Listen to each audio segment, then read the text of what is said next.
ability to create engaging, interactive content that we could tailor to our subject area. We thought this would offer a customized and dynamic learning experience, not only for the students, but also any teachers who choose to use this course as part of their elementary curriculum.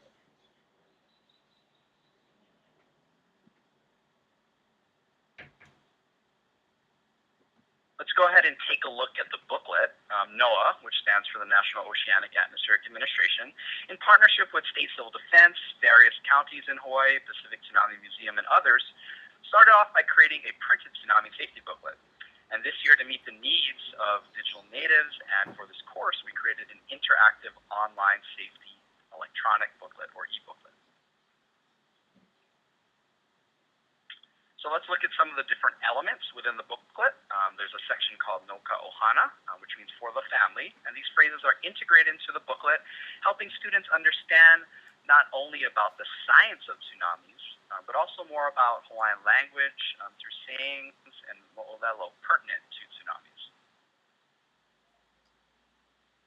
Students are also asked to learn about some of the tsunami detection equipment, including the DART buoys, deep water assessment and reporting of tsunami buoys, to detect tsunami waves, to seismographs that show what happens when.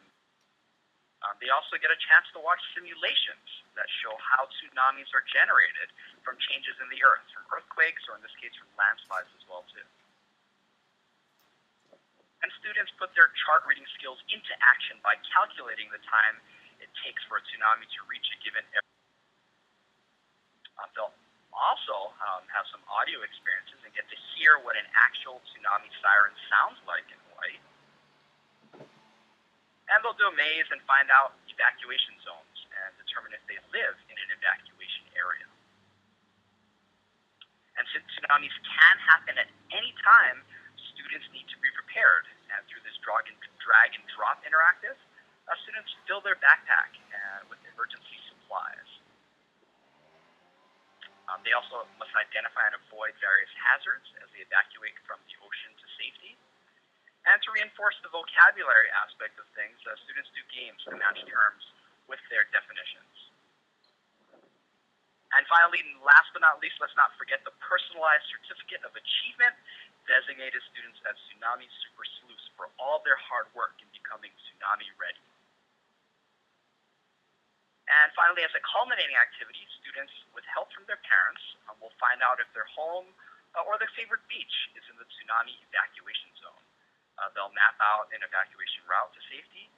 And again, with their parents, they'll take photos of the evacuation route, upload the route and the photos to Google Maps, and share the results with their classmates via social networking. And so now, in order to supplement the Articulate Storyline book, video, multimedia, and other web materials were selected. We felt that there is no better instructor than real-life experience.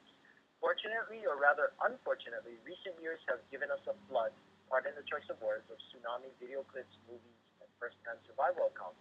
All of these add authenticity and urgency that you cannot get by reading a textbook. When we see and hear the gripping, tragic, and heroic accounts of real-life survivors, we fulfill Gagne's first event of instruction by gaining attention and establishing the need for the learning.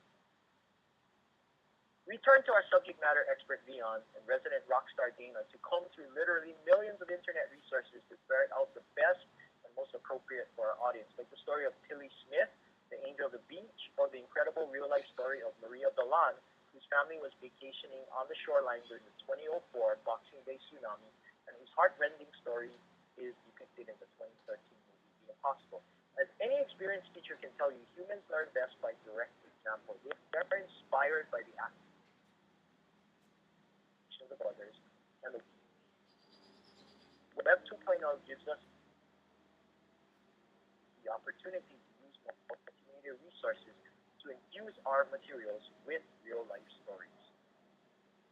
In order to address and reinforce the needs of the elementary Hawaii content and performance standards, we wanted to thread reading and comprehension standards into the fabric of our course. Achieve 3000 is a web-based tool for supporting reading comprehension and writing proficiency in grades 2 through 12. It supports differentiated instruction and uses a collection of nonfiction news and current event stories to support the curriculum. So we scanned the elementary version to find appropriate nonfiction reading materials that related to tsunamis. For example, the students read about tsunami survivors and animals that can detect tsunamis. We felt that by offering a variety of media, we could make the course more appealing and engage different learner styles. The multimedia and web materials are particularly good for triggering Ganye's first event, gaining attention, and third event, stimulating recall of prior learning and experiences. And in the words of our rock star Dana, it allowed us to keep it real. So, however, it wasn't all smooth sailing in Tsunami Town. We had to dodge a few ways. Our one minor hiccup that we encountered was in trying to find an appropriate LMS. Originally, our team attempted to house all our content and files in Google Sites because of the easy access and simplicity. We hoped that a free website would be less intimidating than an LMS that required people to sign up and create an account. But ultimately, with the time restrictions, we found that we could not get a friendly enough feel using the Google site. It was really unorganized. And it lacked the built-in components that come with more established learning management systems. Ultimately, we decided to go with the Lenspace and Canvas approach combo. We found that between the two programs, we could meet all of our needs, but in the future, we'd like to have more time to explore options to build our entire course into a single space and maybe even be able to integrate other things like Twitter, Vine, Facebook, Instagram, and Edmodo. So at the end of the day, we learned a lot about tsunamis and all the different components that go into online course development. But more than anything, we were reminded that life happens. And sometimes tsunamis happen. And also, babies happen. So let me just take a moment to say congratulations to our team member Leon and his wife on the new addition to their family. I am sure they are realizing, just like the rest of us, that it helps to be prepared and knowledgeable about things. But at the end of the day, things happen and we can't always anticipate. But it's important that we also remain calm and keep breathing. Especially in teamwork, it's really good to have a plan, but remain flexible. Things don't always work out the way you plan. And so you need to also trust your team and your awesome group members. Work together, give and take, have fun. Everyone has different talents. You need to take advantage of each other's unique workflow and style. Collaboration is not a race or a contest. So we also learned that it was good to keep it simple. We didn't need to reinvent the internet or any of the materials. We could use established tools and media that were proven and effective. And but at the same time, we wanted to be creative. So it's important to have fun and always try to explore or learn and include some new and engaging media or technology because it'll shorten your learning curve for the next time. And so at this time, we would like to extend a huge mahalo to all of you for risking life and limb to be with us here tonight in the heart of the inundation zone with all of the falling bad jokes.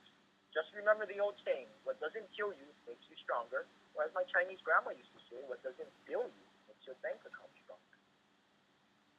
We would like to thank our friends at TCC and the University of Hawaii for sponsoring and hosting this most excellent venue for the sharing and exchange of cutting-edge ideas in EdTech. And we would also really like to thank Dr. Ho for being our lifeline during this climb. And we would also like to thank our eTech 632 class for all of their support and critical encouragement and feedback. And so we'd like to leave you tonight with some final words from a world-famous nature photographer, Mr. James Balog. He said that all of us know deep in our hearts that humans are tiny and that nature is big, and that our survival on this hostile planet is both lucky and tenuous. We often forget this in an age of smartphones and satellite television and convenience. But when big geophysical events happen like earthquakes or tsunamis, we're reminded of that, and our hearts are broken by all of the little people who have to endure such large tragedies in their lives. We are humbled, we learn, and we move forward with life. We hope that our course can be part of that learning and moving forward process. Once again, thank you, and to all, a good night. Okay, so at this time we're happy happy to direct any questions to our bus driver, Leon. But in the meantime, we wanted to give you all a special sneak preview of the soon-to-be viral music video that has already been banned in over 30 countries and translated into 12 languages, including Klingon and Hobbit. Ladies and gentlemen, and the international flop session sensation tsunami washing me. So if you follow the bit.ly down at the bottom, right there, that Leon just plugged in, you can view the video that Ed put together.